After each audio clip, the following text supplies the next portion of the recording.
Halo teman-teman Dinarji, apa kabar Anda? Ya, saya Daniel Wibowo kembali bertemu dengan Anda di Power Tips, masih tentang alignment.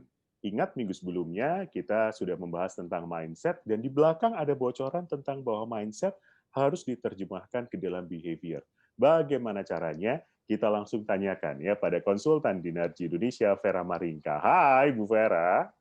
Halo, apa kabar? Semoga baik semuanya. Ya, Bu Vera sehat-sehat? Sehat. Baik Bu Vera, menerjemahkan mindset ke behavior nih, ini menjadi PR tersendiri. Sebelum kita cari tahu caranya, behavior sendiri sebenarnya apa sih? Behavior kalau bahasa Indonesianya lagi-lagi itu perilaku ya. Oke. Jadi bagaimana kita berperilaku atau bertingkah laku, Mhm. mostly dalam situasi pada saat kita berkomunikasi. Ya. Karena kalau balik lagi kita mengelola pekerjaan di kantor, itu kan kita kan berhubungan dengan banyak pihak, Mhm. ya. Apakah ke bawah, ke atas, ke samping gitu. Ya, ya. Nah, jadi memang kita selalu berkomunikasi, di mana di situ ada verbal dan nonverbal. Hmm. Nah, jadi behavior kita ini memang mesti dalam hal kita berkomunikasi. Oh, oke. Nah, cara menerjemahkannya sendiri seperti apa dari mindset menjadi perilaku? Nah, kenapa kenapa harus diterjemahkan ke Mhm. perilaku? Mhm. Karena kan memang yang menghasilkan itu adalah perilakunya. I see, betul. Kemarin udah bilang bahwa mindset itu adanya di sini. Mhm. Sedangkan perilaku itu yang kita lakukan sehingga terjadi sesuatu atau Mhm. terjadi perubahan. Mhm. Ya. Nah, perilaku sendiri itu sangat dipengaruhi oleh mindset sebetulnya. Mhm. Jadi kalau misalnya contoh kemarin ya, kita kan pakai compliance sama situasi compliance sama situasi inovasi. Ya. Ya. Nah, pada saat kita mau bicara mengenai compliance, itu situasinya memang kita mau make sure nggak ada pelanggaran gitu. Ya, sehingga Mhm. kan kemarin mindset yang dipakai adalah B mindset, di Ya. mana kita harus mengacu kepada peraturan perusahaan atau Mhm. policy, Mhm. ya. Sehingga behavior yang keluar adalah pada saat meeting kita akan bilang, oh coba kita review dulu.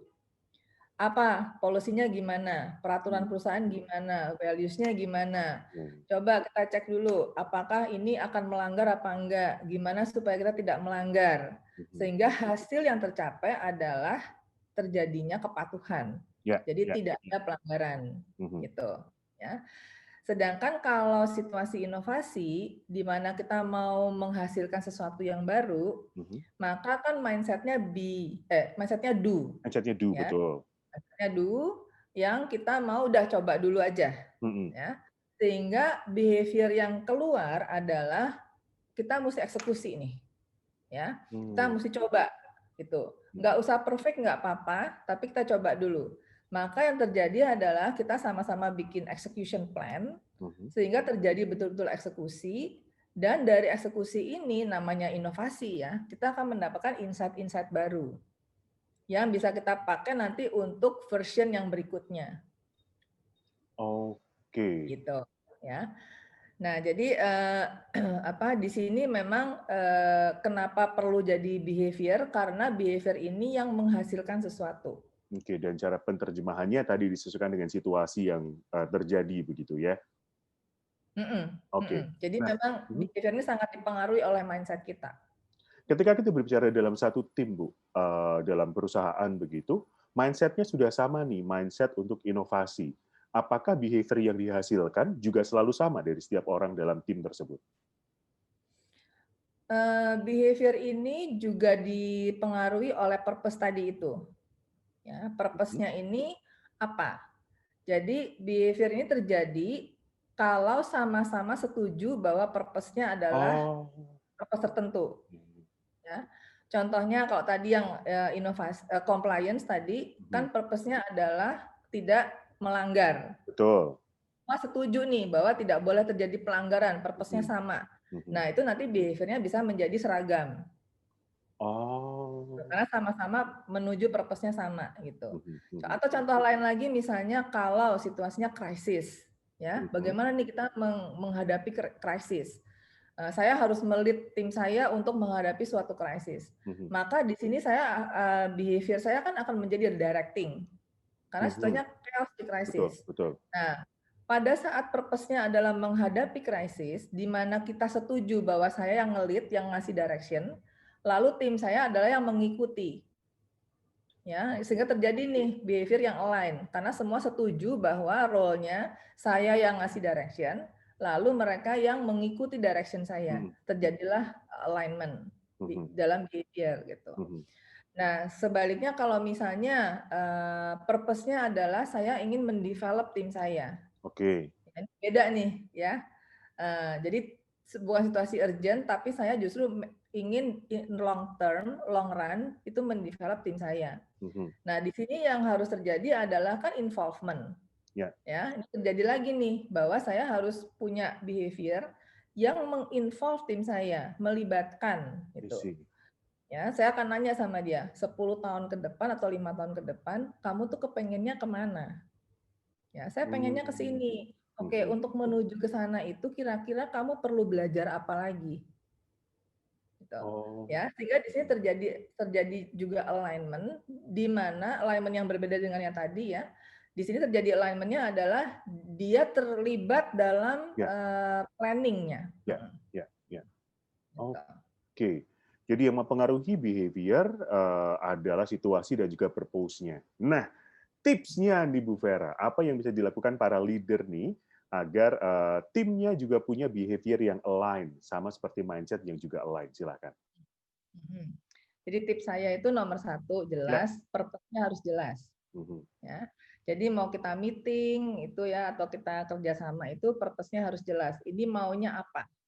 Ya, yang mau dicapai itu apa? Makanya sebenarnya kalau kita mau meeting, entah itu one on one atau one to many, kita butuh melakukan persiapan. Jadi kita memperjelas purpose, tuh ya. Dan purpose ini jelas bukan cuma untuk saya, tapi juga untuk the whole team. Ya, the whole team ini jelas purpose-nya adalah apa, tujuannya apa. Ya. Nah, kalau sudah jelas purpose-nya, maka cara berkomunikasinya juga harus benar. Betul.